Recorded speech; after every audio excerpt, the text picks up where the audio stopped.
Alright YouTube, hello, thank you for watching. You know, honestly, I never had any intentions of doing any more radio videos, really.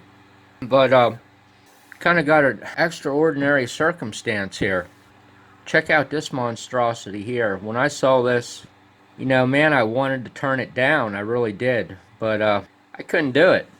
Whoever built this was, I don't want to say he was a genius, really. But I'll tell you what, this guy had it going on. When I saw this come across Facebook, I did a double take and I said, holy shit, that looks like something I built. Did I build that back in like the late 80s and forget about it? Man, I wish I could meet this guy because I'd like to shake his hand and say, holy shit, man. What a thing you made there. Now, obviously, this guy made this out of spit, determination, and bubble gum. He had just enough stuff laying around and stuffed it all together. 10 pounds of shit in a 5-pound bag. He made it fit. Whether or not it works, you know, I don't know. The guy I got it from says it does, but you know, I don't have any interest in checking it even. I normally don't test stuff when I get it. Normally, you know, when I get stuff, I redo it and then run it. That's just kind of the backwards way I am. So it gets better. This must have fell off in shipping. So this will tell you the rest of the story on why I bought it. Now it still needs some work. Actually doesn't show up very good on camera. There's a little bit better. This guy had it going on, man. This wasn't his first rodeo. Kind of doctoring it up a little bit. I say it wasn't his first rodeo because he used all the same kind of little tricks I use. Messing with these LED displays or anything that's on the front of a unit, I say this all the time, man, it's a can of worms. So I went through and redid some of his marker. I use like a acrylic or an oil base put around there because the light always wants to shine in places where you don't want the light to come through. Anything on the front face will show you every imperfection there is. That's why it's so hard to do stuff like this. Still needs some doing. Not sure if I'm even going to do this unit. I don't have a use for it or really a desire for it, to be totally honest with you. But you know, the third piece of the puzzle was the obvious thing. The obvious thing is that I have a beautiful Madison sitting back there. I actually got a couple Madisons. Never even talked on them really, other than a couple words here and there. Buy something, spend hundreds of hours on it, put hundreds of dollars into it, and then just leave it set. Is basically what I go through. Then I have no interest in it. If I had to take a guess, I would say somebody built this in the 80s. Out of a 2-pill amp board, probably from, hell, probably the 70s. You can kind of date stuff if you're a good detective. You look at the paper up here he used to kind of black it out, which didn't work so well. Look at what's on it. Look at the color of the paper. This here's a dead giveaway. I mean, this this guy, he just cracks me up. Used a cardboard off a blister pack to keep the light from going down there so much. Guy was a sheer genius, man, in this kind of engineering. So you can see what it is. It's an Archer pack from a retail wall for an MPS A13, which was a really popular NPN high gain Darlington that I used to use a lot of as well. This here just tears me up, it really does. What kind of genius was there in sticking those light bulbs up there? He used like a piece of 14 gauge magnet wire. The transformer, he just cut a piece of plate with a pair of tin snips and then just bolted it down onto here flush to fit the transformer in there. Now the transistors, that's a big mystery what the heck they are. You know, you can't even get to the amp board to really get the full money on it, but you know, I did go ahead and clean some of the black stuff off the top with acetone, but that was kind of touch and go because I didn't want to take off the manufacturer's logo. And it really didn't surprise me to find that they're basically not an industry standard part number that's recognizable. They're like a house number or something that I consider these numbers to be. They're stuff that was, of ancient days. Generally, they're manufactured by TRW and, I don't know, Thompson maybe. I'm just kind of grasping at straws. But these tiny little RF transistors, you couldn't even really get them in there. My guess is these may not be original. He didn't cut the emitter leads and solder them down. He just kind of pushed them over, bent them up, and crimped them together and soldered them. The fact that it has carbon comp resistors on the size of the RF transformers. There's actually two of them stacked back here. I don't know how you'd get to the trimmer caps in this thing. This resistor here, I'm not sure if it's biased. I don't know if this is biased or not. There's an RF choke there. But you really can't see what the hell's on the board.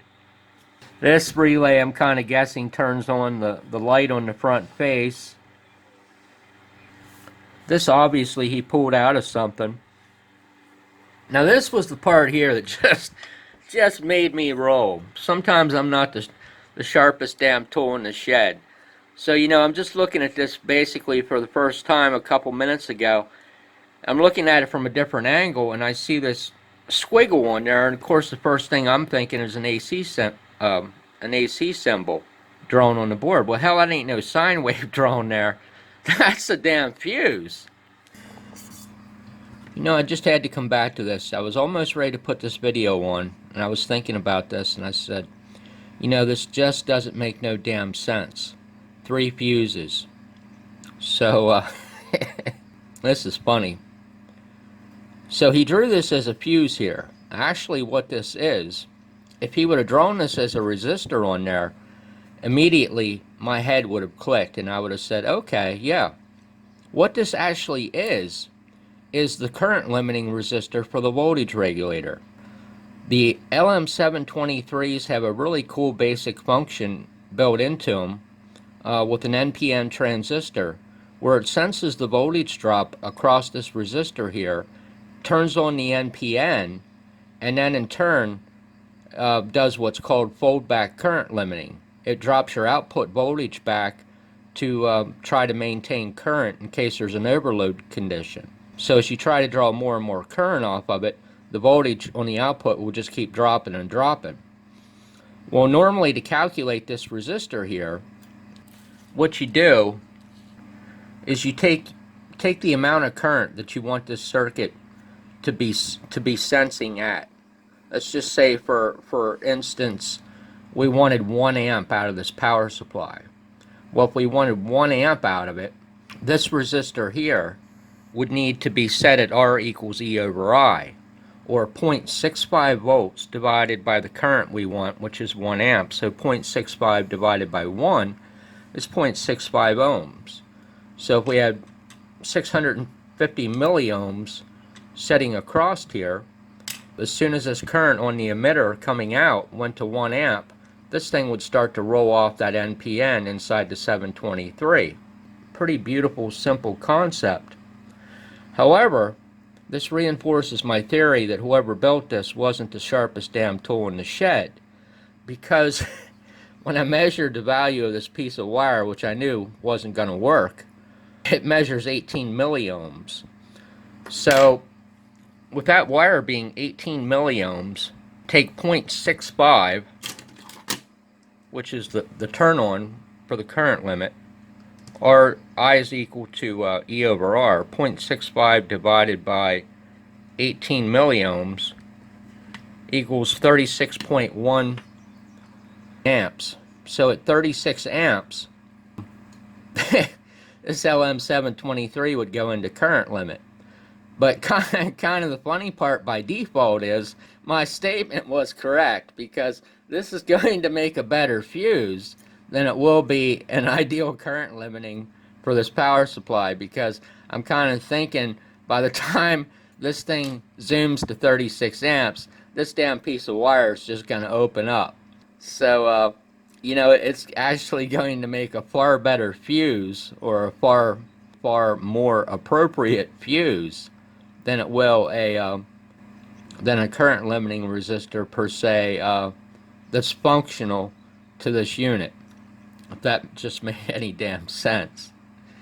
So yeah, that's what he did. Had he stuck a well, this transformer, we'll just say for simplicity's sakes 8 amps. Say we wanted this to limit at 8 amps, which is semi-realistic. So to calculate the value of this resistor, R equals E over I, so 0.65 divided by 8 is 81.25 milliohms, or 0.08125 ohms. So if he would have increased the value of this, 0.018,